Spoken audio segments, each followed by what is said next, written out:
Thanks for listening to the Military to Civilian Career Transition Power Hour. 1 hour of tips from experts and real stories from people just like you. For those thinking about what lies ahead, for those going through the job search, and those who have paved the way to their next career after the military. These professionals are dedicated to helping you move forward successfully to the next phase of your career after the military.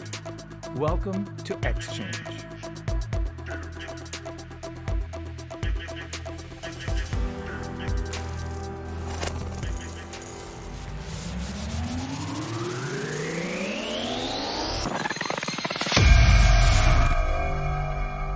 We start our power hour with somebody who is in the soup. That means going through the transition, active duty to civilian. So as they make this career transition, they're going through so many feelings. And that's why I call it flying by instruments, aka the soup. My special guest today is Hamid Mathis, U.S. Army. Welcome, Hamid. Thanks so much for saying yes to telling us your story. Hi, Cheryl. Thank you for having me. I'm glad to be here to share. You told me that you've accepted an offer. Do you want to talk a little bit about that process? Yes, ma'am. It was a very taxing process, but with proper preparation, support from my support group, mentors, and just continuing to keep my feet moving forward, I was able to successfully transition into a cybersecurity consultant role with Unveil Security Group. Congratulations on the cybersecurity position. So tell me the process that you went through. How many interviews? How many rejection letters? What was it? Did you do SkillBridge? Give us some insight. So I did. So this all starts, what is it? I think TAP recommends 18 months out. So we started about 18 months out. I did end up doing a SkillBridge, and it was a phenomenal company. I ended up getting an opportunity there as well. Unfortunately, because of layoffs and things of that nature, things kind of, fell through. But I stayed flexible. I stayed liquid. It's one of the things that I get from, what's that show called? SWAT. Honda, the character Hondo, he always tells them before they go on an assignment, stay liquid. And so I made sure to stay liquid, stay very flexible. And I was able to come back to the drawing board and kind of refocus, so to say, my sights or my crosshairs on my next target and execute. So overall, front to back with interviewing, sometimes with DoD contractors and, certain positions that require a more in-depth background check or clearance and things of that nature. Those can start as far out as I've heard 4 to 6 months for some of those roles. Most everyone else today, at least 2023, 2024 that I interacted with, they only wanted like immediate hires. So anywhere within the 30 to 45 day range. So I would go from applying to, usually if they were moving forward in the process, you'd hear something back probably within a week or two, and then 2 to 3 rounds of interviews within 2 to 3 weeks after that. Mm-hmm. And that usually would be followed by an offer. How many offers did you get? Quite a few. So initially, when I was on SkillBridge, I've gotten several opportunities. I would say at least over a dozen. Wait, stop. You got several offers or several conversations? Several would have been offers had I accepted, put it that way. Yeah, and so there were conversations at first, and then it was like, hey, we'll love you on our team. Because of things related to my family, one of my priorities was to be able to work remote. My wife's here, Navy medical officer, completing her residency program in Houston, Texas. So I wanted to be able to, spend time with my family and be close there. So working in a skiff, right, in Hawaii or other locations probably wasn't the best option. Right. So that was a strong determinant factor. My ability to accept any of these offers, right? Or even to offers or interest, official offer letters though, I ended up getting, I think I got it down to, it was like 4 or 5. That's a lot. Good job. I think you're going to get some phone calls, just so you know. People are going to be reaching out to you on LinkedIn, like we're going to have to spell your name and give them a direction so they can reach out to you. That doesn't sound normal to me. I mean, that's great. That's awesome. That's a lot. And I think that if you are planning well, which it sounds like you did, I wrote a book, Civilian Mission, a 3-year guide for military professionals planning civilian careers, so you can really be available for those conversations. I'm also finding this, Hamid, a lot of people say, well, I had an offer, but they really didn't get an offer. They had a conversation that sounded like the company wanted to give them an offer. That's why I asked, how many offer letters did you have the opportunity to look at? When did you get to like the salary talk? When did you go back to the family and say, there's an offer on the table, we need to talk about this? How many times? Was it still 4? 4 to 5. I do things a little opposite than what's advertised or what's common. So I look intrinsically first, right? Because we all have value and things that we can bring to the table. And so I have a former background in sales too. So I'm familiar with a pitch or two, right? And Good. so doing that, negotiating the salary, I negotiated my salary, even in front of my family before. I was able to kind of drive a sense of urgency because it was like, hey, this is when I need something by, right? But I want something by this date, right? This is my preferred date. And so it's like, hey, to be respectful to all other opportunities, right, that I'm pursuing, organizations, I'm going to need to hear something back within this 2-week window. Good job. And for some, that doesn't work, right? For some, it's, hey, you're looking for an opportunity. I'm like, yeah, but it's a two-way street, right? We have to give and take and ebb and flow and work together. And ultimately, I made a decision where I was most wanted, loved, and appreciated, and where my value was shown and saw. I have a feeling you're going to be teaching negotiation classes with me at some point. That's outstanding. And I'm glad that you're saying this out loud. What I find as I teach workshops on negotiation, on salary negotiation specifically, is understanding your worth. That's why my book is called Unlocking Your Worth. It really is owning your value. But in order to own your value, it's everything. It's your spouse's priorities. It's your family's priorities. It's the location you need to be or the locations you're willing to look at. The cost of living in those. You got to do some research. You got to talk it out. It sounds like now that you've moved to military spouse, you kind of went from active duty to military spouse. Am I right on that? Yes, ma'am. You're still in the thick of it, right? The mission still continues for your family. I think it also gives us an advantage, being that I've kind of like walked and blazed that trail, that my wife will soon, get to blaze for herself. There were times where I needed pick-me-ups, right? And I needed to call a friend and go fishing and to take my mind off of the process, for sure. But I just think today, and I don't want to sound like cliche, like I know all the answers, right? Because this worked for me. It may not work for everyone, but one of the best things you can do is like when I'm programming and I get stuck, right? Or a writer gets writer's block, right? It's to like totally disconnect, take a step back, reflect on who you are, right? Your intrinsic values, what matters to you the most. And then once you develop those, what I call deal breakers, it's like, hey, does it meet my deal breakers? Yes or no? And then once you get 4 or 5 opportunities that meet those deal breakers, then you have to go down. I created a little matrix, right? Where we look at total compensation package, for example, or we're looking at PTO days, right? Sick leave, things. Well, you can get a little bit more finicky and specific, but I think applying a broad and a wide net is great. But I think what that means in reality is a lot different from most people think, because applying to hundreds and maybe even thousands of jobs, it's just not realistic, especially today with applicant tracking systems and the need to customize resumes to even get through, with the keywords and things of that nature. It's more of a quality over quantity. And I'm still a firm believer that people don't care how much you know until they know how much you care. And that can only start with a conversation. So those are all about relationships and, that keyword that everyone, snaps on and tap. My mom and I have this thing. We love to talk. We love conversation. And so I've never met a stranger in my life, right?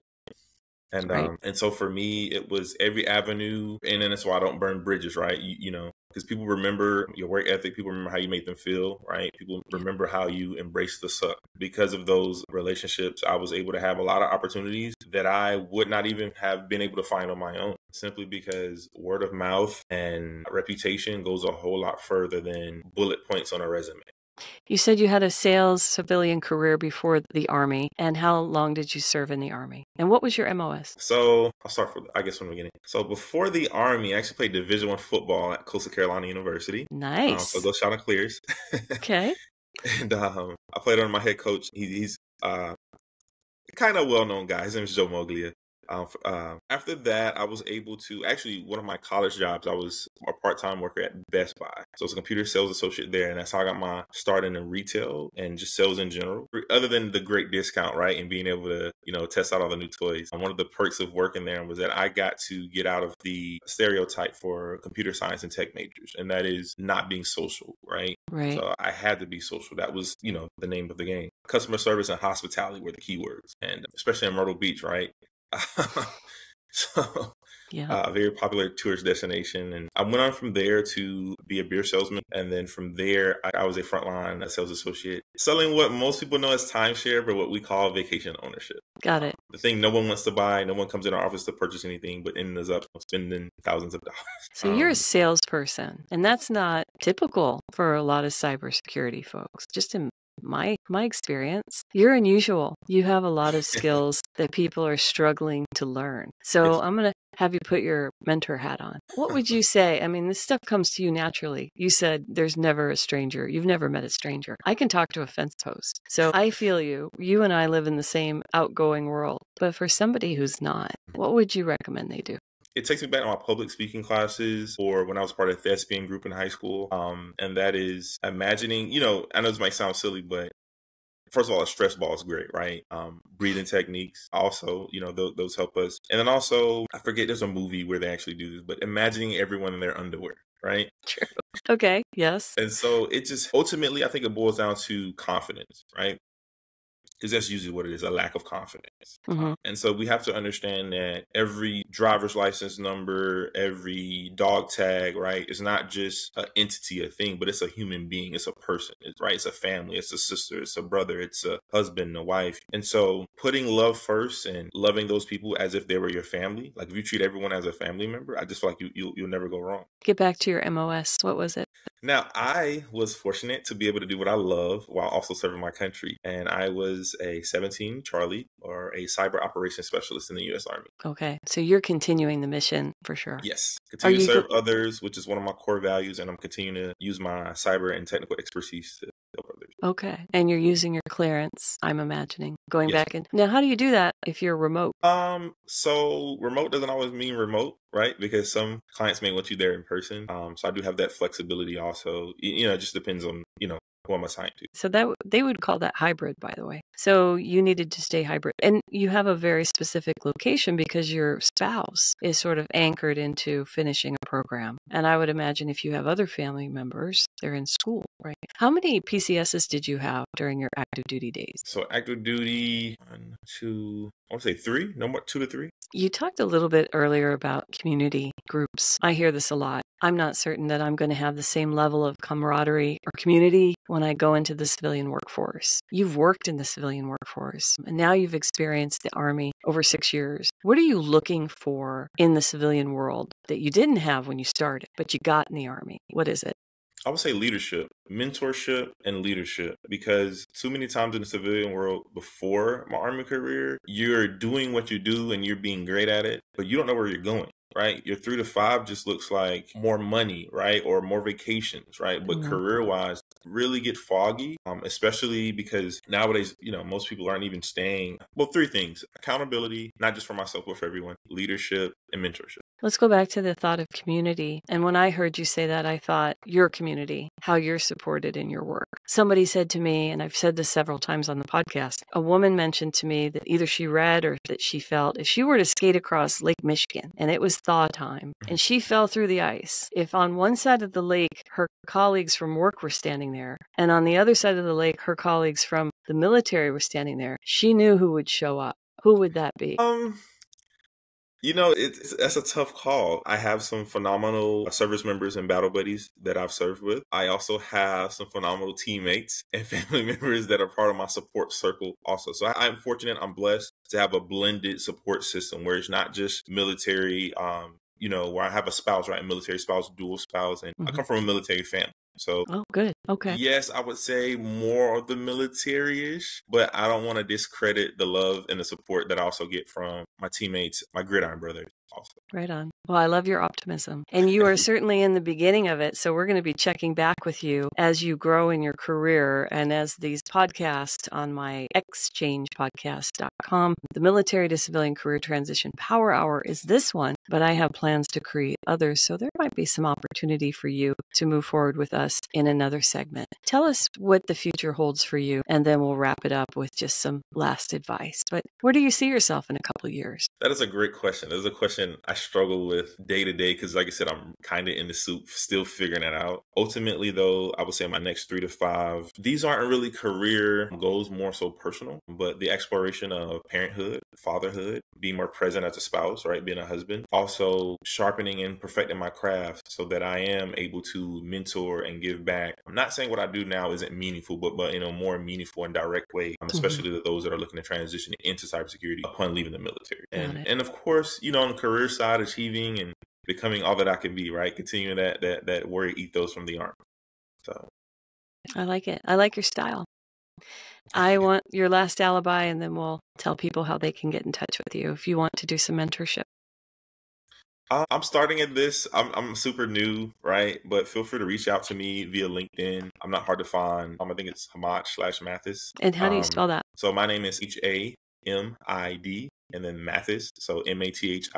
Are you going to keep using LinkedIn now that you got a job? Huh? Yes. Okay. I think LinkedIn's more, and you actually find that you'll get a whole lot more out of LinkedIn if you don't restrict yourself to using it only when you're in dire need of a position. Because once again, Perfect. it's about networking. You know what? Thank you for bringing that up. So I'm looking for people. For my segments, I have a ton of people that have been out 5 years, a ton of people have been out 1 to 4, but I really struggle finding folks who are in the soup, right? So I have to go hunting for you. So being a recruiter, I use LinkedIn every single day. It's my tool, man. It's on my tool belt for sure. So if I put in transitioning military to go find these folks, you know what I see over and over, Hamid? No posts, hasn't been active. So what they did, a lot of folks, don't be this person. You get your free LinkedIn, you put, because your TAPS class facilitator said, put that you're transitioning military so recruiters find you, and they never use it again. They set it up. They have 35 people. So for us seasoned veterans who are looking for people, I know that they're not going to answer. They're not checking it. They're not participating in it. So, if someone's not active, and just FYI, for those of you who are looking for mentors or someone who's at a company, maybe they did a skill bridge program, and if they haven't posted in the last 3 to 4 months, don't bother sending them an in-mail. Don't bother. They're not checking it. But it's frustrating to see how many people start something and don't finish it. And it is such a great tool, right? To your point, networking never stops, not after you get And that's the the thing about LinkedIn. It's truly unique because it's not necessarily, I know some people may classify it as social media. I think it kind of blurs the line of social media, but I see it more as a digital storefront, and everything in life is a sale. Right. Whether anyone wants to admit it or not, even with your spouse, there was some negotiation done. There was some paperwork signed, right? There was a deal that was committed to, right? A commitment made. And so what better opportunity than a free or not uberly expensive, digital storefront that's catered to professionals, not only seeking new opportunities, but seeking connections and mentorship. Yeah. So I take my hat off to LinkedIn for that. Yeah. And you get premium for a year, right? Yes. And yeah, all veterans, transition service members, I encourage you to start it about 6 months out from your transition date. So you can actually keep it for 6 months post-transition as well. What would you like to close your segment with? It could be advice. It could be reading the tea leaves. What do you want? So I would like to say, be encouraged, right? Resiliency, a big word in the Army, right? Stay resilient, stay liquid like water. And for me, it just takes me back to my younger grade school days. I used to play running back before switching to defensive back. And the number one rule of being a running back is that you fall forward and keep your feet turning. So as you're transitioning, remember to fall forward, keep your feet turning. Just like the game of football, this transition is more of a game of inches than it is yards. You really don't understand or know how close you are to breaking through that veil and getting that opportunity or making that connection that's going to change your life or change someone else's life. You're an inspiration, friend. I look forward to being a guest on your podcast. He doesn't have a plan to make one, but he does now. Yeah. Your positivity is really infectious. Thank you so much for sharing it. All right, well, we're going to say goodbye to Hamid, and I'm Cheryl Cross. I'm honored to sit at this table to offer the stories of 100 transitioning military folks as they leave the military, as they circumnavigate the civilian workforce. We'll be right back on the next segment after this brief break with an expert, so stay tuned.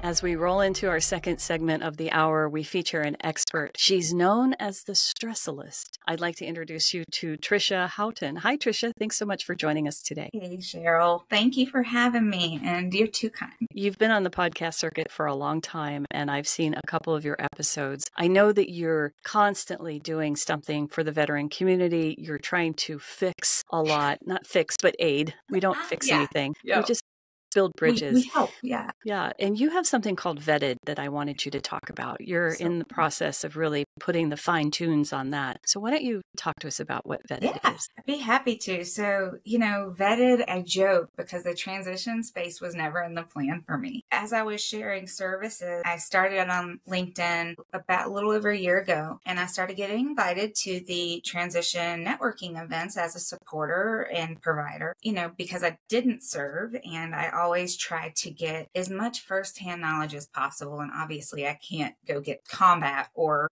those type of military firsthand experiences. I thought, well, let me see what this is like and do my best in my ability to walk in their shoes, even if just for a minute, to see what this transition's like. So I went to the first event and it was 6 hours long. I want to preface by saying I am not bad mouthing any organization or anything out there. It was a phenomenal event. It was just highlighting to me how overwhelming that the transition space was. And I joke, but it's not a joke, that after 6 hours, I barely knew my name, much less yours. And I met between 300 to 400 phenomenal people, recruiters, supporters, etc. But it's just too much. It's a lot at one time. And so I thought, you know what? I need to dig into this a bit. So sure enough, more invitations came. I'm like, okay, let's go try something else, right? Let's see if this one's a little less of a lot. Long story short, it was not. And in fact, it was all career focused, which was kind of interesting to me. Here's how to do a resume. Here's how to interview, right? And also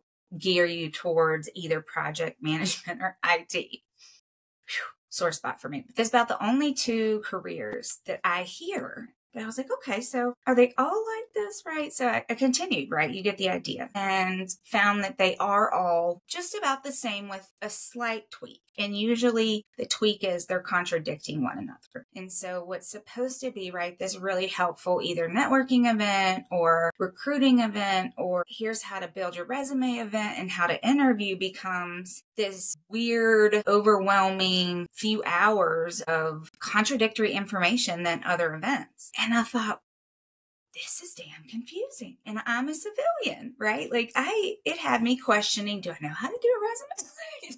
Is my way even right? I went back to everything was about career. I thought these veterans are anywhere from serving 4 years to 35 plus or minus. And so where's just the spot for finding you? And who you are and outside of this uniform, very cool, right? Career stuff, certainly needed, certainly good that these things are here. However, where's just hey, this is a lot.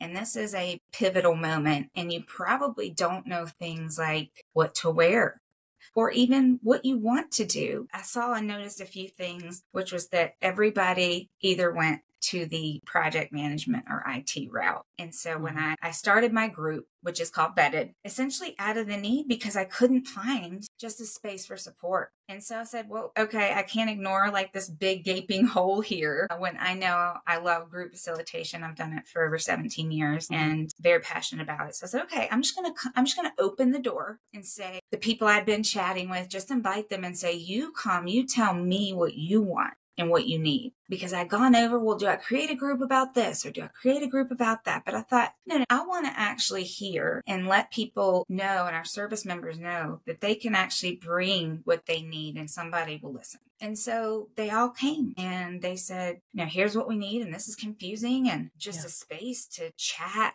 that isn't filled with recruiters and isn't filled with, do this, this, and this, right? Yeah.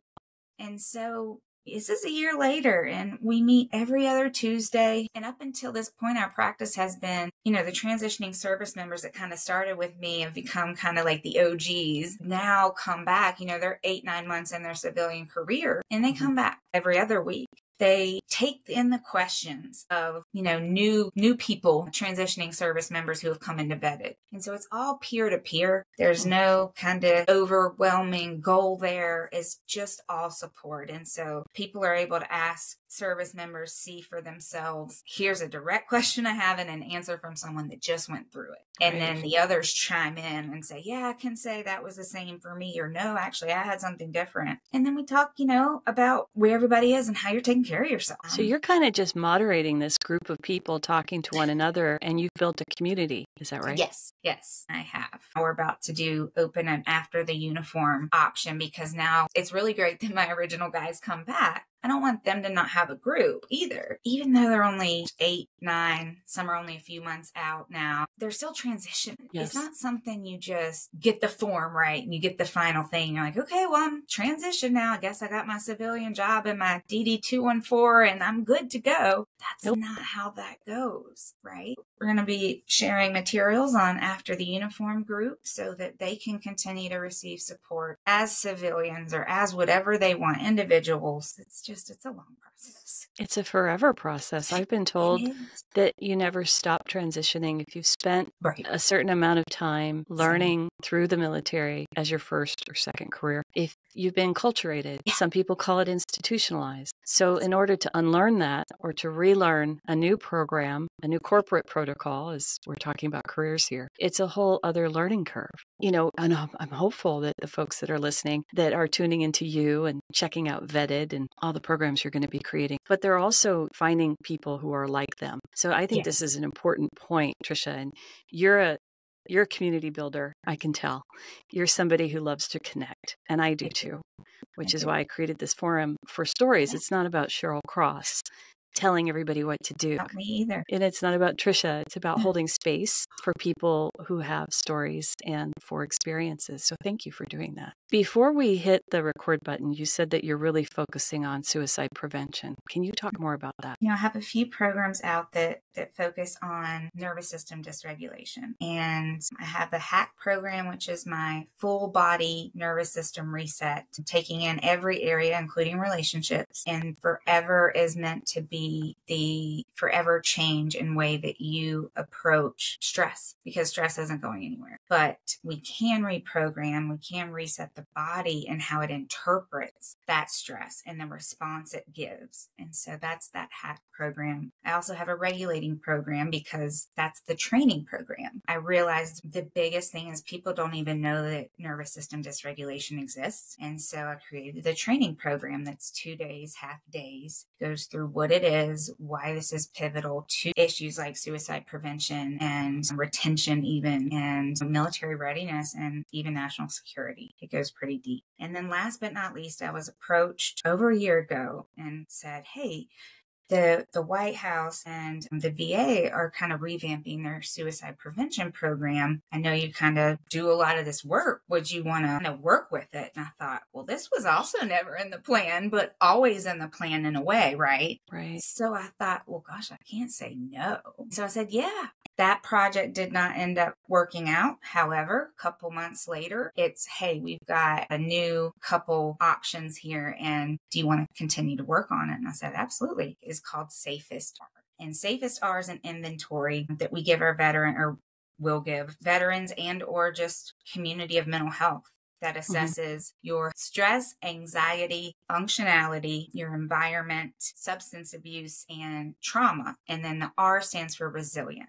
So it assesses all those factors that we know influence, right, you getting to that red line of beyond return. And so when we know, right, what the score is, and then we know what the resilience score is, that gives us an idea of where we can offer you support. So if you're between, say, 40 to 60, right, you would qualify for certain automatic ways to increase your resilience. And so the idea is, for me, one of the mini tests you would get would be a Safest R, which gives you your baseline of where you start before any military trauma. And everybody has military trauma, no matter what job you did. Right. And then we would know, hey, before any of this, you're at this number and this much resilience. So how can we strengthen, support you, and whatever? And then the other option is before people, 30 days from the time they are fully entering their transition, the end of their career, they take Safest R, and it shares what services they would most benefit from, suggestions, if you will. And then so by the time, right, that the day hits, they're not waiting 6, 8 months, years for the support that they need. They're already walking into it. And as a friend of mine likes to say, it's like a hug,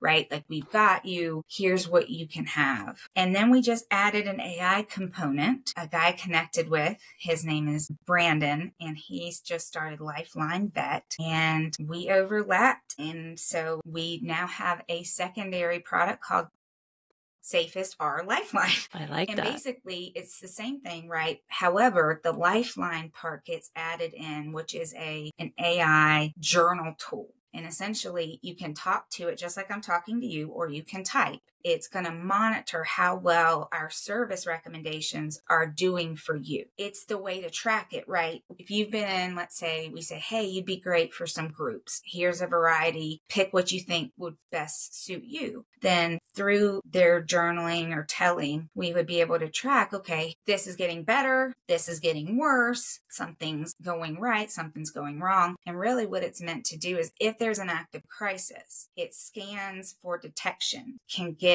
that crisis response right away if need be. And if not, then we can say, at least from the Safest R end and the recommendations, okay, this is actually not being helpful. Let's try something else. The two together just honestly fit like a glove. The team that created Lifeline portion, full military background, is brilliant in his ability to make all those things secure, because that's, of course, everybody's biggest concern. That was going to be my question too. I mean, how does this not turn on you? So, for instance, the 30 days out, you're still active duty, but number one, you're at the end of your career no matter what. Now, I say this not because we anticipate it getting leaked, but it's through all third parties. Like, for instance, I am not employed by government agency. The people that are with me are also not. And so no one's going to have that access. And so it doesn't ever get to any type of colonel or head that can say, wow, so-and-so is showing me massive depression, and look how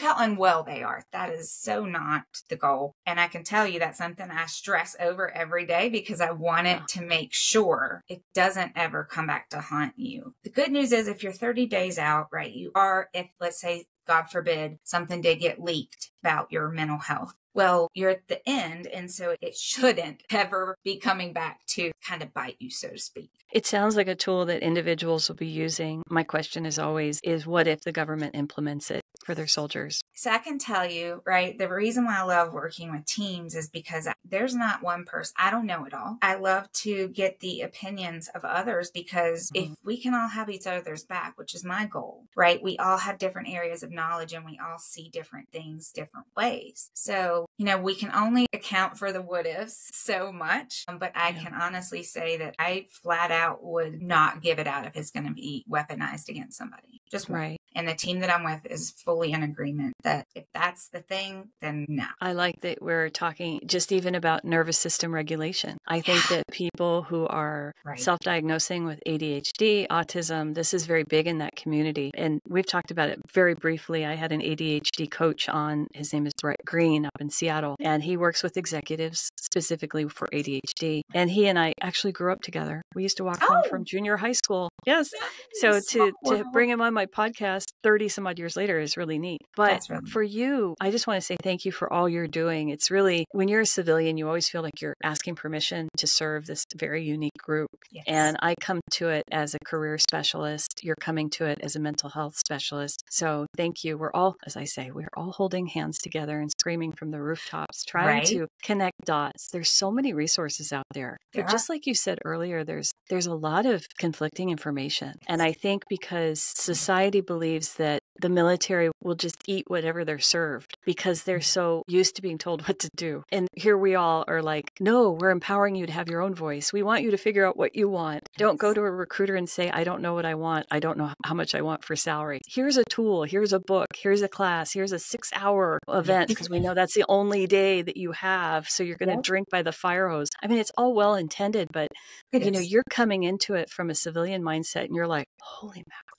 They are used to training, by the way. I know you know this now, but I was the same way. I was like exhausted after my first event. man. It's like, how do people do this all the time? It's like, well, they really, I they get either it. burn out or they Right. move on.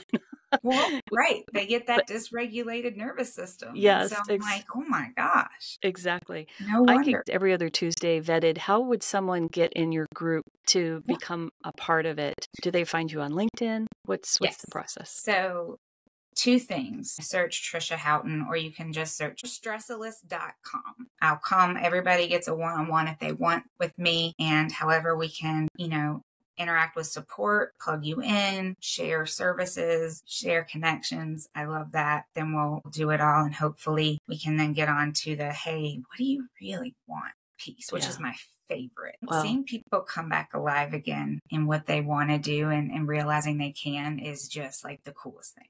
So you're right. When they have that aha moment, like, wow, you see it a lot in entrepreneurs. You see it a lot in somebody like they've been building this idea. I had Michael Clemmer, who's Ariel Resupply Coffee, and he said, Cheryl, flash to bang, it was 15 days. You created a business in 15 days. Like, yeah, dude, I'm a supply logistics guy. Like, I just had to figure out the coffee side, to figure out this side and put it. He's so excited about it. I'm sure he works 24 hours a day. When I learned about you, I knew immediately that I wanted to have you on the podcast. And thank you for being so gracious and saying yes. I know your time is not just limited, but you're developing some really cool things. Please send anyone our way that wants to be interviewed and tell their story of transition, because like you, I believe that stories are transformational. I'm going to remember a story more than I'm going to remember a page in a book, even though I wrote a book.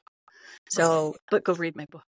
Yeah, go read the book. I will. Go read the I will read the book. It's on my list, actually. So thank you. And you're going to be back, I'm sure, as you develop more with Vetted and also through your Stressalist. And please check her out and see if you can join the every other Tuesday. If this is something you need, reach out to me or to her directly through LinkedIn. Any last alibis before we close up your segment? Just really appreciative, and I love helping. And, I'm, again, of that team mindset, and we all need help. Like, no matter who you are, color, race, anything, we all need support.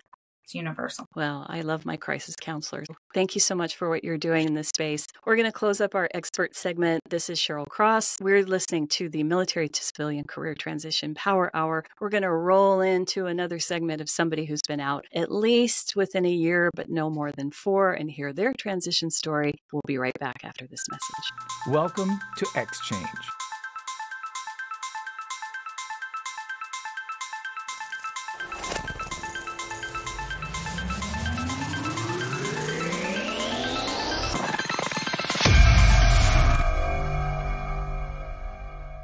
As we roll into our third segment for the Military to Civilian Career Transition Power Hour, we feature someone who's been out of the military 1, but not more than 4 years. The reason I do this is I know that transition, even though it's a lifetime, it happens in stages, and everybody's going through certain things at certain stages. So I am honored and pleased to bring you someone that I've been stalking on LinkedIn for a long time. I listened to his radio broadcast. He is a former communications pro, a former IG, and an NCO in the Army. Please welcome Jose Velasquez. Hello, Jose. Thank you so much for joining me.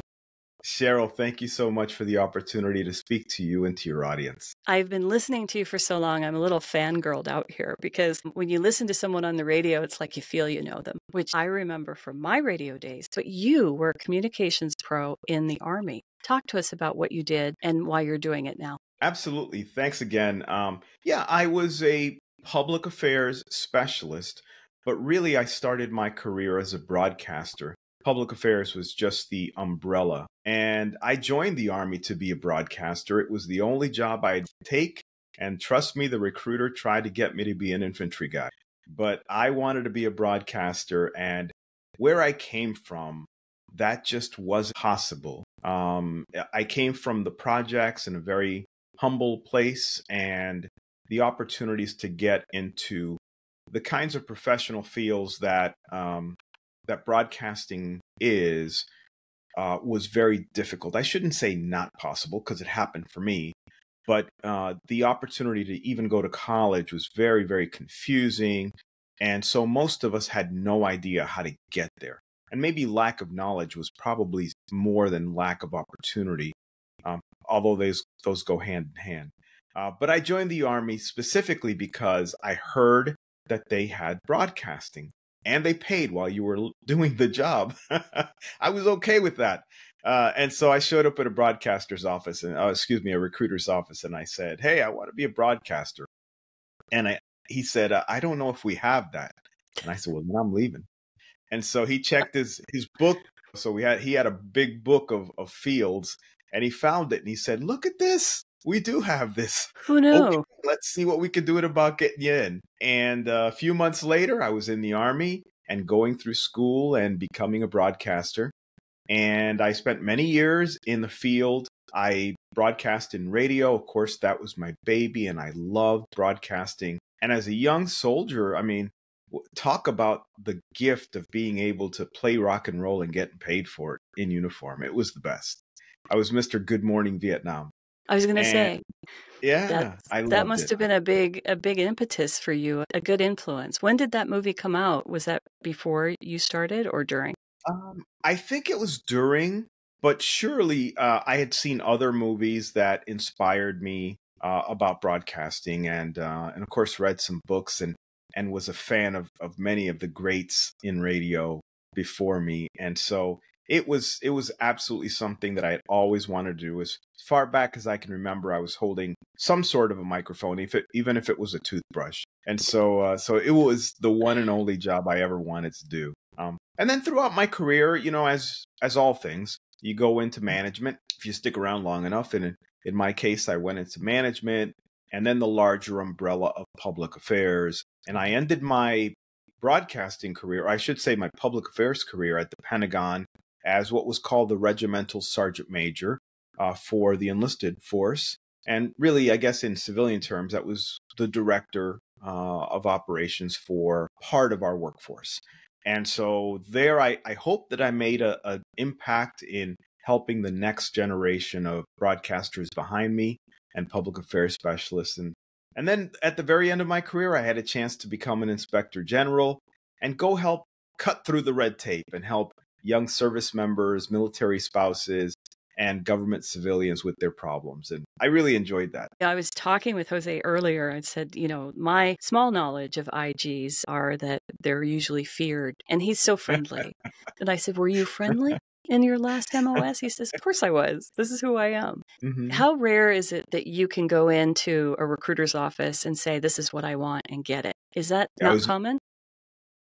I don't think so. I think, and especially at that age, I think, you know, the average 18, 19-year-old may not know what they want. And so the recruiter will pretty much choose a field that, you know, that's available, or one or two, and give them an option. Mm-hmm. And so in my case, I was just so keyed in on this particular field, and there really wasn't turning me away. This was the only answer. And so in my case, he literally searched for it. Very few people would know it exists until they join. I bet they still have that big book, though.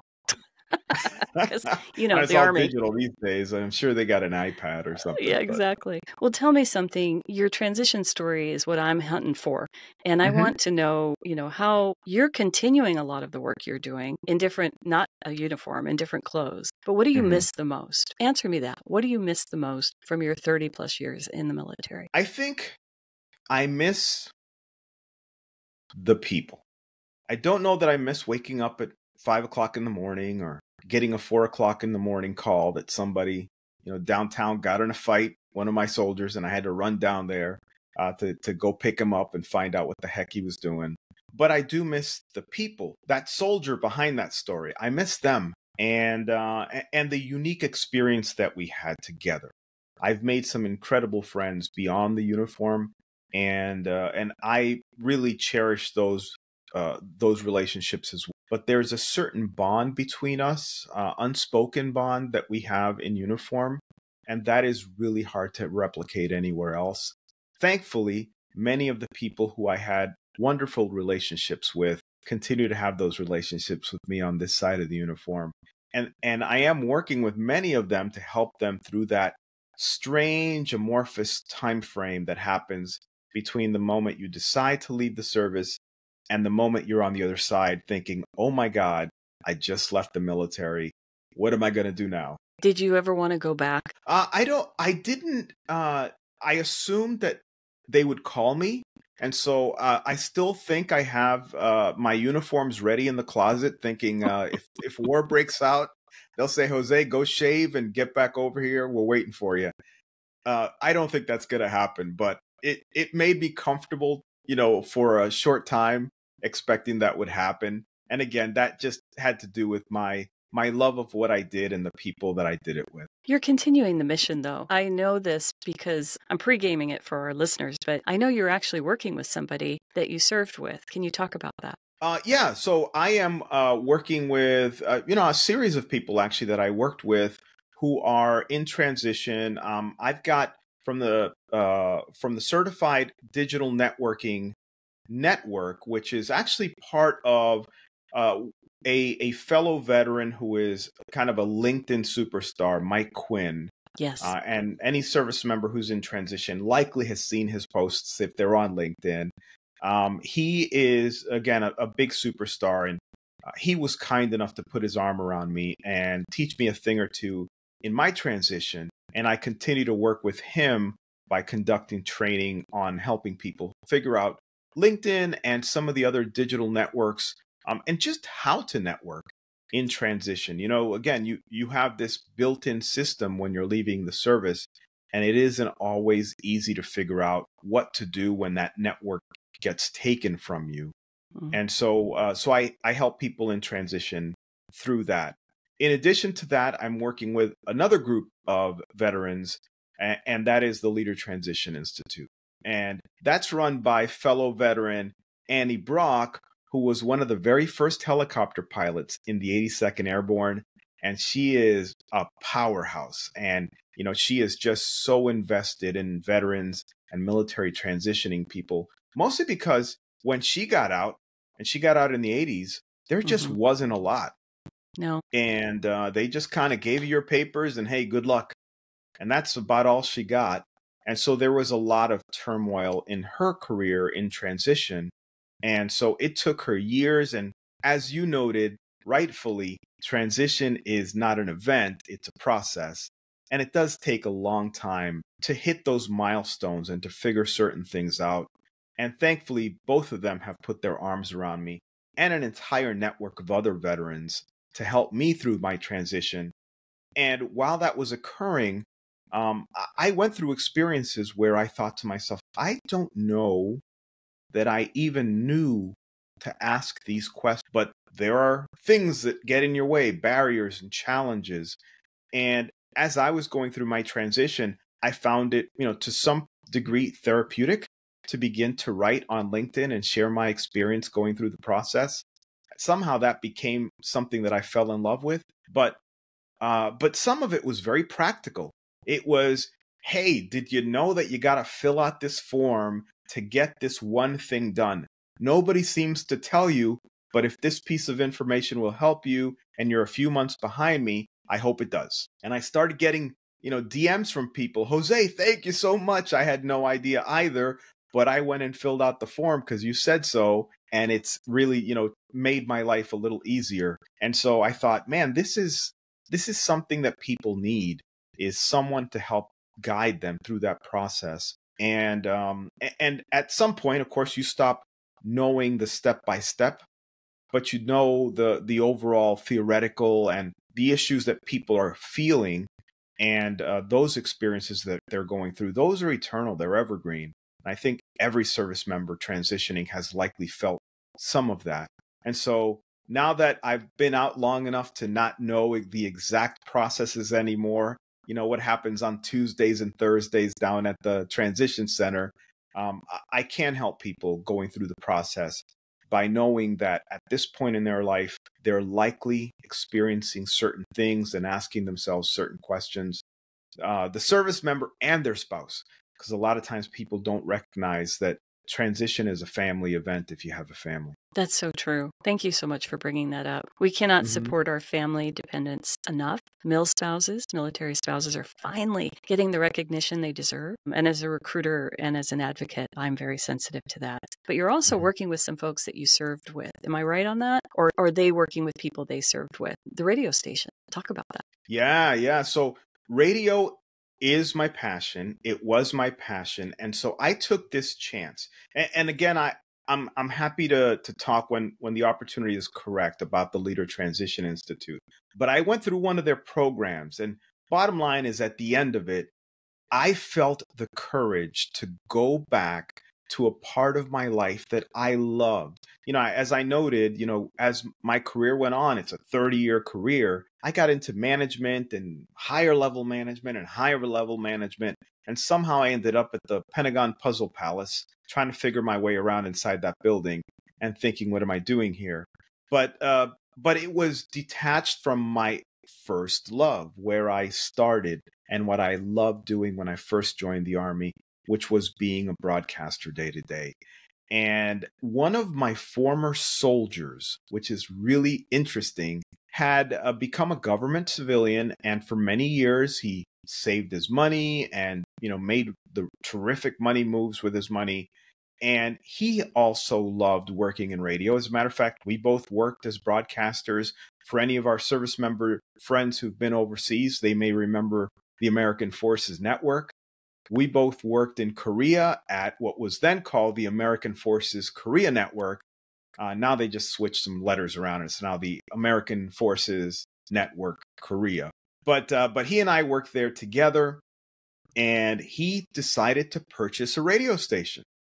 And he did so, and he digitized it and turned it into, a modern day radio station. And as I was, looking for work and looking for places to kind of hang my hat, I really wanted to get into that business. And he heard that I was interested in that as well. And he reached out and he said, Jose, what about getting back on the air? And I thought, what? Okay, John, it's my friend John Harlow who runs Eagle Online Radio. And it's this terrific station that is syndicated in certain parts of the country, but streams around the world. And I could not believe it. I was so happy. And I immediately jumped on the opportunity. And I've been on radio since November 21st, 2020. And I don't know that I'm ever going to go off the air until he either kicks me off or, a big radio station calls and says, Jose, we'll give you $500,000. Don't hold your breath, boss. But I won't be holding my breath, especially in radio. Radio and television are fun. The prize, the money that you get, if you will, is the opportunity to do what you love. And so they know that. And so radio stations and television just doesn't pay a lot, but I don't care. I would do it for free. And John is a great boss. And so I surely am not complaining. I'm just talking smack a little bit, but radio is just one of those Talk jobs smack you about do for John. love. 100%. Smack away. No, he is the best. And I absolutely love working for and with him, and the fact that he gives me the opportunity to do my show how I want to and engage with my audience how I choose to. And so it's awesome. Let's talk about Leader Transition Institute, because this is very close to your heart. And I know you're not a representative, but you are like a graduate of theirs. So let's just say it was a fellowship for you. I had not heard about it much before you started talking to me about it. So please share that with them. Yeah, so it's called the Leader Transition Institute. And it's a nonprofit run by my friend Annie Brock, who I just shared a few minutes ago about, our veteran. And Annie has a staff and a group of directors. Her board is made up of all veteran and a few active duty who are in the late stages of their career getting ready to transition. But Annie has created, through many years of training and working in the human dimension with a variety of groups, to include the John Maxwell Group, most recently, which is regarded as one of the best leadership training schools and teamwork training schools on the planet. John Maxwell has written, over 30 books, and he's just well known as one of the great speakers and trainers of our time. So she is, well recognized within that group. And she took some of what she learned there and created her own program in support of veterans in transition, or service members in transition. And it's called the Changing Focus, Moving from We to Me program. It's a 4-day workshop.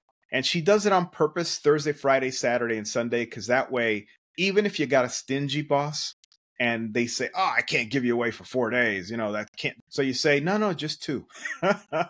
You'll have to give up a weekend, but your boss only has to give away 2 days. But the workshop is really designed around helping you figure out who you are, which is a much more difficult question the longer you're in the service. Yes. If you're in for just one assignment, you keep your identity pretty much. And when you get out, you picked up the GI Bill and maybe some skills, and you're on your way to the rest of your life. Mm-hmm. But after a 30-year career like I had, I really wasn't sure where the uniform stopped and Jose began.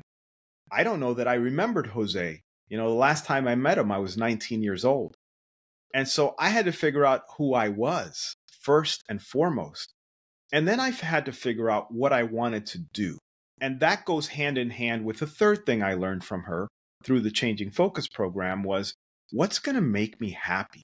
And once I started figuring that out, I had the courage again to go back into the radio arena. Now, I don't want to make too much of myself, but I was a kind of this highfalutin Pentagon muckety-muck walking around, telling people what to do and directing this and that program. And that was all great. But I liked it, but I didn't love it. And I didn't want to get into high-level public affairs. It's incredibly, incredibly stressful work, which is okay for people who love to do that.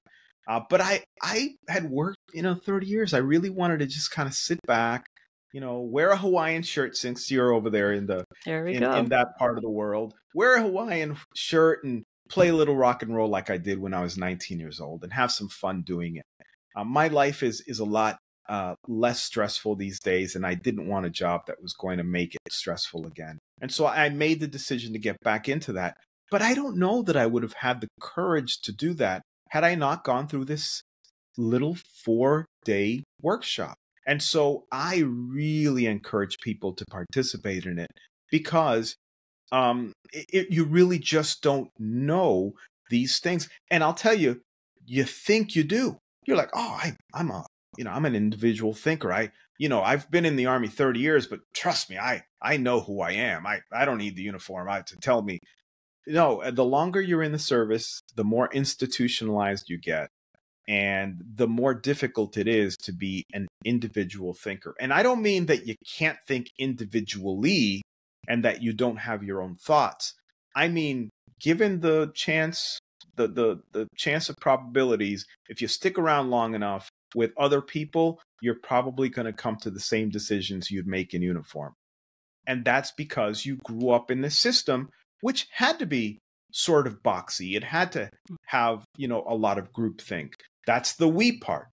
Mm-hmm. But the me part is something that most of us are very uncomfortable with, and the only way to be a successful person beyond the uniform is to learn to be me. And then, of course, you can get back into working in an environment where you're part of a team, but you're still a me within a team. And so, I never found a program like it. I knew a lot of programs that help people get jobs, and that was okay. But without that foundation of figuring out who you are, chances are many people are just going to take the first job that comes through and that says yes to them. And they may not, assuming they have the finances, so that they can make a choice. Of course, retirees do have a little bit of that flexibility, is, to stop and think, is this right for me? Is this going to make me happy? And if it's not, then maybe waiting just a week or two for that next opportunity to come their way so that they can find the job that's going to make them happy. And they can stick with it for a little bit longer. I like your story, and I want to just reiterate, you and I are both on the same page. I wrote a 3-year transition guide for military professionals. So having interviewed so many of you who didn't know what they wanted, I wanted them to get ahead of that. And they all said to me, Cheryl, I wish I had more than a year. And then Chase Hughes, who wrote the introduction to my book, spent 20 years in the U.S. Navy, human intelligence. Now he's a wildly successful behavioral analyst. You can find him on YouTube. He said to me, I wish I could get to him at 3 years. And that's when it hit me. And I'm like, ooh, I'm going to write a book. But, can't happen soon enough. And it's challenging to think of something, you're just starting your last PCS and you're trying to figure out how to leave it. You've got so much going on. But let me tell you, the stories I hear, you're drinking from the fire hose in a TAPS class, ETAPS too, even though you might be able to go twice or bring your spouse. It's a lot because it's everything. And as Darrell Williams, our mutual friend Darrell, said to me on this podcast, I was coaching a person that had to get rotator cuff surgery, and his year went to 3 months very quickly because his rehab took up all his time. And so we're all trying to preach this, get ahead of it, get ahead of it, get ahead of it. But what Annie and the Leader Institute sounds like they're doing is they're condensing all of this and another drink from the fire hose, which you all do very well, by the way. She's teaching you to go from we to me. I love that. Because that's the one complaint I hear. And Scott Heathman, also a guest on my podcast, who was a deputy commander at Scott Air Force Base, said I would get in so much trouble if I stood on a stage and talked to everyone and started talking about myself. My commander would come down so hard on me because it's not about me. Yeah. And that really resonates as a civilian. So again, thank you so much. And I do believe you are continuing the mission and you are continuing to work with people, not just on digital literacy for LinkedIn, but your radio show. And honestly, just your story and your joy. I love listening to your radio show. Not only do I love the music, but it's your joy. And I could hear that as a former broadcaster. So thanks so much. Thank you so much. How might someone reach out to you and I know it's hard. I've been trying to get your attention for months. Would it be LinkedIn? And spell your last name for those who are not watching us. They're listening. Give us a little bit more a vector on how we could get a hold of you. Absolutely. Absolutely. Well, LinkedIn is a great place to start. I spend a lot of time on LinkedIn because I conduct training on it. And so I maintain,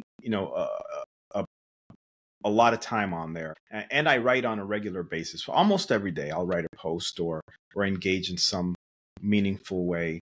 So you can find me there quite easily. And I have an unusual name, so I'll spell it for you, which is V as in Victor, ELAZQUEZ. And I think I'm one of the only junior. who belong. Yes. You're a junior. That's how I find you. And so once you find me, feel free to DM me and I will get back with you. Why don't you send me a follow and a connection request while you're at it? But if you do that, then I'll go ahead and respond to you, and happy to help any service member in transition or military spouses who might have questions about how to support their service member or figure things out for themselves, because, obviously the transition happens for everyone in a family. So happy to help in any way that I can. And oh, by the way, service members who have already transitioned, who may be at that very first job thinking, oh, this is the worst. What do I do? How do I get out of here? What's the right move? And so I'm glad to not only connect with them, but also to help them get into that community of support that the Leader Transition Institute has. It is 4 days. It is a 4-day class, but there is a long-standing community of support that goes beyond that to help people. And there's so many veterans. You don't have to do it by yourself. And if you're doing it by yourself, well, gosh darn it, you're doing it wrong. So get it with it. The other way you can reach me is, or at least enjoy my music, is you can go to eagleonlineradio.com, and I am on the air from 7 to midnight East Coast time, playing the greatest music of the 80s and 90s. And if you're a Gen Xer or you're a millennial who loves the music of that era, or even a Gen Z or Gen Alpha who's like trying to figure out, what the old people listen to. What their parents used to listen to. Exactly. Absolutely. The cool thing is TikTok is bringing some of that music back around. Of course, young people are rediscovering it, and it's so fun to hear them enjoying some of that music. So thank you, TikTok, for that one thing. I don't know. I'm still trying to learn the little dances, but I can't get it. Yeah, I couldn't dance in the 80s. I surely can't dance today. Again, I'm always sharing thoughts and experiences for the betterment of service members and veterans and military families. And so hopefully you get something from there.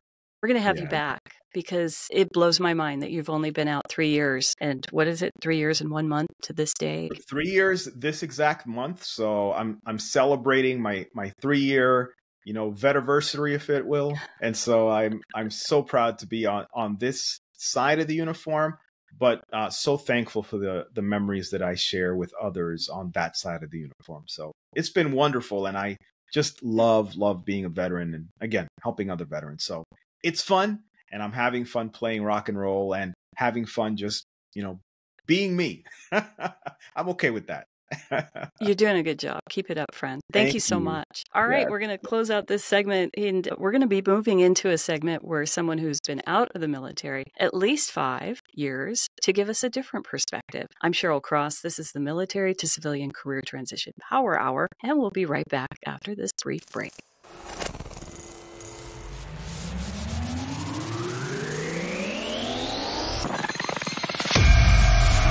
Coming up on the last segment of this hour, and I want to thank you so much for listening to the Military to Civilian Career Transition Power Hour. Each time that we meet people who are experts in their fields, folks who've been out 1 to 4 years, and those who have been out at least 5. Today, I'd like to introduce you to a 2-time retiree, a former Navy Reserve commander, and GS employee. He has quite a story to share with us. I'd like to introduce you to Mike Cantwell. Hi, Mike. Thanks so much for joining us today. Well, thanks for inviting me. Really appreciate it, and looking forward to talking to your listeners. Well, thank you. And I know that your story is very unique. You've entered not only government contracting, but GS employment, and now you are an entrepreneur. So why don't you tell us the journey from 2015 to now and why you made some of the decisions you have in your career? I spent some time in the intelligence community as a GS employee, had a variety of roles, put in my papers about a year ago and started the transition process. But I really wanted to be an entrepreneur. I've been wanting to start my own business or nonprofit for a long time now. So I just thought this was the right time to do it. My children were in college or out of college. My wife's a school teacher. So I wanted to go ahead and pursue my dream a little bit. So as I spoke to you earlier, I have about 3 things that I'm working on right now, but I really would like to share a few of them that I'm very passionate about, and then talk about how I put my toe in the water in those while I was still on active duty and in the government, and how now I'm going to pursue those into businesses or nonprofit activity. Probably the first one is I became very engaged in the civic activities of my community. So probably 10, 15 years ago, 3 small children still in the reserves, I signed on my first county board, a county commission, and got involved in some things and found out that I really liked it. I became the president of my local civic association, and I'd be out pulling weeds in front of my house, and I'd have some neighbors stop by and say, "Hey, Mike, what are you going to do about this traffic problem or other issues going on to the community?" So I really like learning about problems and then solving those problems. And that really led me to joining other civic commissions and activities. And then in 2021, I actually decided to run for political office. So I live in Arlington, Virginia. So I ran for the Arlington County Board. Arlington, Virginia, if people don't know it, it's only 24 square miles, but there's 240,000 people that live in Arlington, Virginia. So I went through the whole process of running for office. I am a very strong independent, like many veterans are. So it was very important to me to not run as a Republican or a Democrat, but to run as an independent. So I gathered the signatures, did all the things you need to do to run for political office, had a campaign, had a website, very active on social media, and raised a little bit of money. I didn't win, but I did receive a pretty good number of votes. I received over 11,000 votes. After talking to several other people in the political reform space, in the independence movement, I decided to launch Independence for America. And Independence for America is all about helping local and state candidates that are independent run for office. So I'm not going to provide consulting services to anyone that is going to run as a Republican or a Democrat. And I'm also not going to help anybody that's running like for president or U.S. senator. I'm really going to stick to local office because that's where I think the most opportunity for change is. What was the learning curve for you? Were you learning as you go, or were you consulting with somebody when you ran for your board seat or your commission?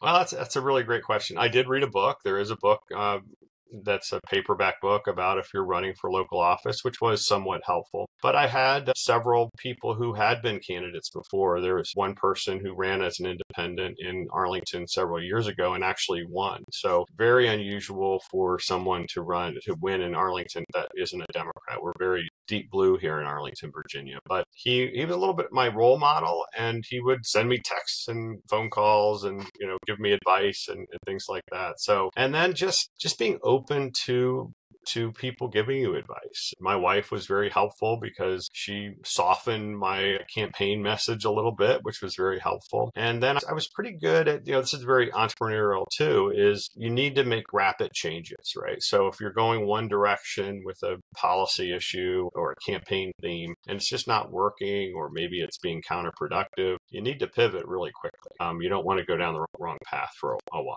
Some just tried and true things like don't have 30 different bullet points on your webpage of issues that you care about. You got to keep it to like 3 to 5. And then just really listen to people and really understand what the community wants, but then also understand your lane. Just like any other business, you have to understand you're not going to compete in one lane. You need to go to another one where you think you can pick up some votes. I think a lot of people are moving to the middle.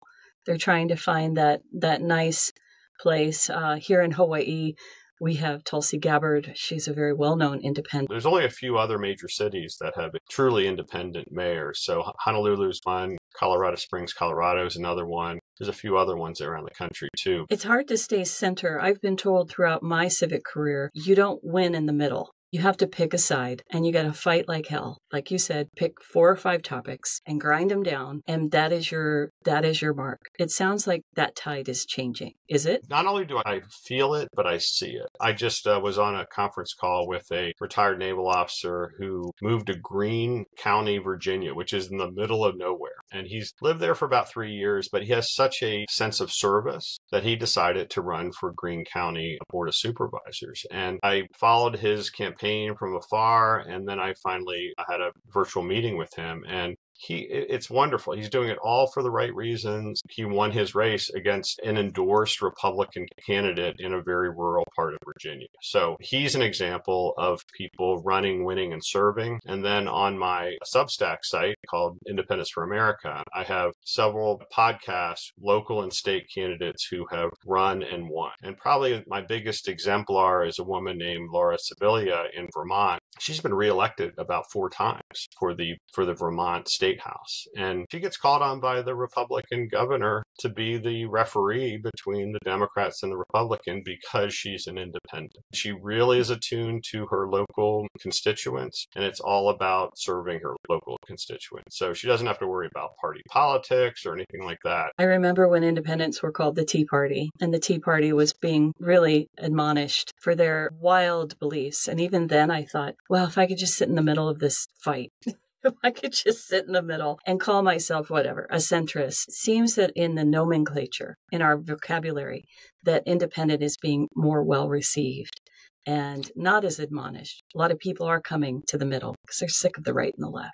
Am I right? So Pew Research has been tracking party affiliation for over 60 years now. And we now reach the point that 49% of Americans self-identify as independents. So it's only about 25 each for the Republicans or Democrats, but it's 49% independents. With veterans and active duty, it's even higher than that. People think that all or most veterans are Republican, and that's just not true. We have a very strong feeling of being nonpartisan and also solving problems. So that's another group of people I really want to reach out to encourage them to run for office, and that is military veterans. So especially running as an independent. As a councilwoman for the state of Hawaii, I serve on the Workforce Development Council, and then a former commissioner in California for Hermosa Beach Emergency Preparedness.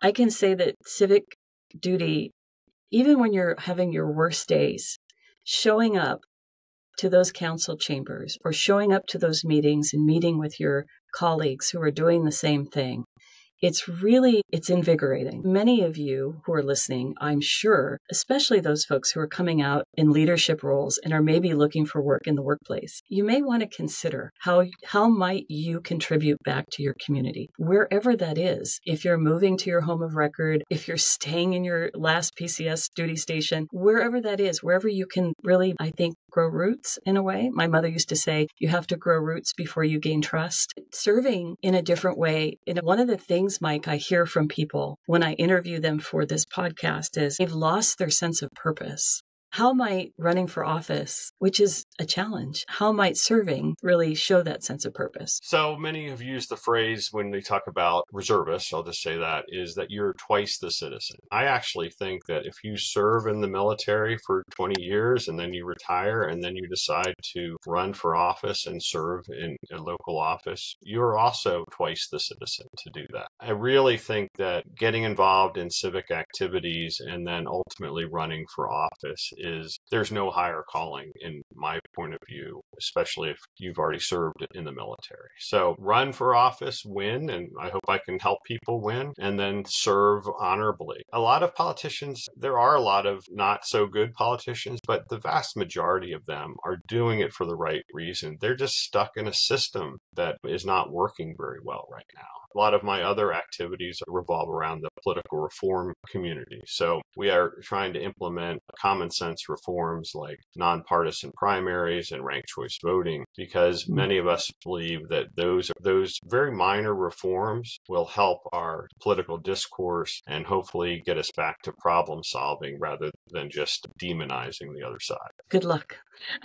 Let's talk about your journey from active duty to reserve while you're GS. You mentioned something I want you to talk about, how you worked on what you call the third shift. Where does the third shift come from? A great leader in the entrepreneurial world and also in the political reform world is a guy named Todd Connor. So he's a former naval officer, former surface warfare officer, started this organization called Bunker Labs, which is about veterans who want to start their own businesses, a very successful kind of startup type organization. And now he's the CEO of Veterans for All Voters.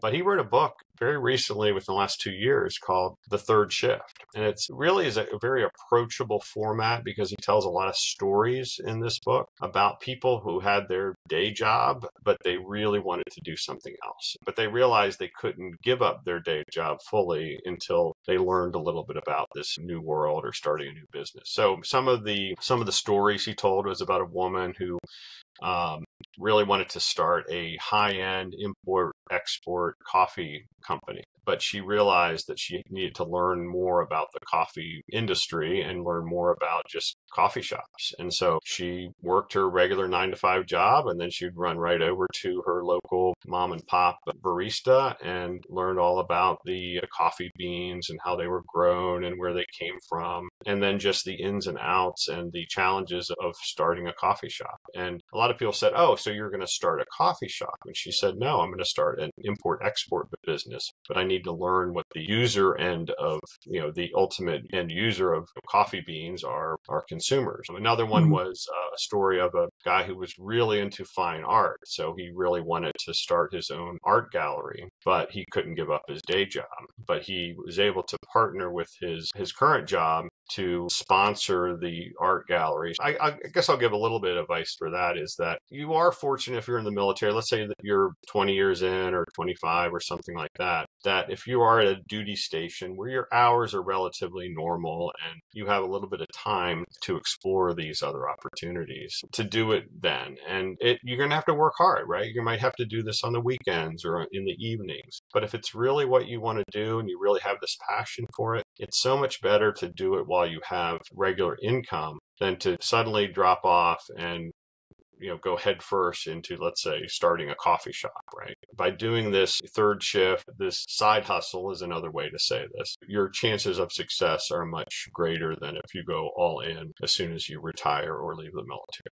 I've had quite a few guests that are doing that right now. Jay Salters of Act Now Education, he doesn't get out until 2027. He has a very lofty goal of getting 1,000 people tech jobs before he retires, and he's doing it.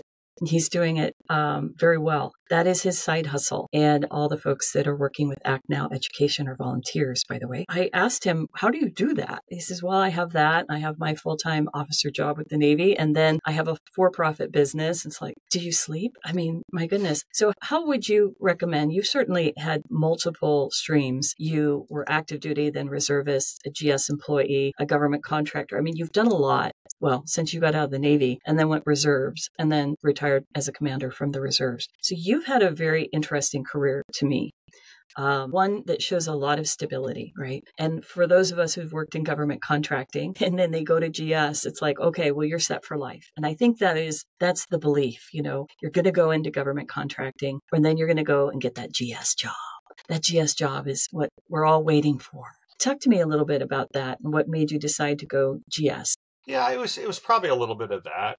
Not every job is your most ideal job, and I did move around a lot. A lot of it is dependent on a boss or a client, and sometimes they work out well and sometimes they don't. So when I was working for government contracting jobs, I did keep my eye open for GS jobs. And I had some good years as a government employee, but then towards the end, I'm just like, you don't leave a job, you leave a boss, it's just not working out too well. And I'm just like, it's, time is now to do something else. You want to have a purpose. And so you have to find your place. You have to find your niche. And the beautiful thing about America is if it ain't working, then go do something else. So fortunately, in the agency I was in, they have a very good kind of career mobility, whereas other government agencies, you need to wait for somebody to die just about, right? So it's really helpful to be in a government agency where you do have the opportunity to move around a lot and you can change jobs if you have a difficult situation or something like that. So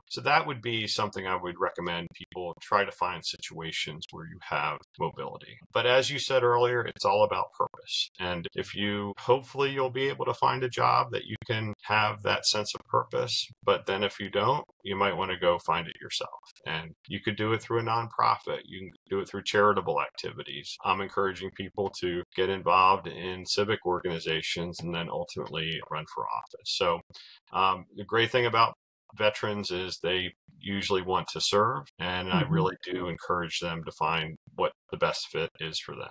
I have very few people talking about GS roles on the show, and it makes me realize that I need to go find some more. So Mike, send me your friends. I don't want to leave it out that you are willing to mentor and that you are willing to be contacted. So how might the folks that are listening and can't see how your name is spelled, how might they find you? Is it through LinkedIn? I'm very active on LinkedIn, so just Mike Cantwell. That's Cantwell. And then I also have a LinkedIn profile under Cantwell Consulting, so you can look under that. And then you can also look in LinkedIn Independence for America. So Independence for America is spelled with a TS at the end instead of a CE. So independence, like the people rather than the concept. And then I have a Substack that's called Independence for America Substack. And I have 3 podcasts on there where you can hear from some of these amazing independent candidates who have run for office and are now serving. I do have some veterans who will be on my podcast in the future. We all serve in different ways, right? So I have 2 women who has more than 1 child who are serving in the military. So, there are a lot of mothers out there who have service members who are serving in the armed forces. So everybody has a chance to serve in one way or another. And I really encourage people to reach out to me and I'll give you some help and advice. So if you are a listener and you are former military or not, maybe you're a family member and you are military affiliated, maybe you've been in the workforce for a long time and you're looking to pivot, call Mike. I mean, it's a free phone call, right, Mike?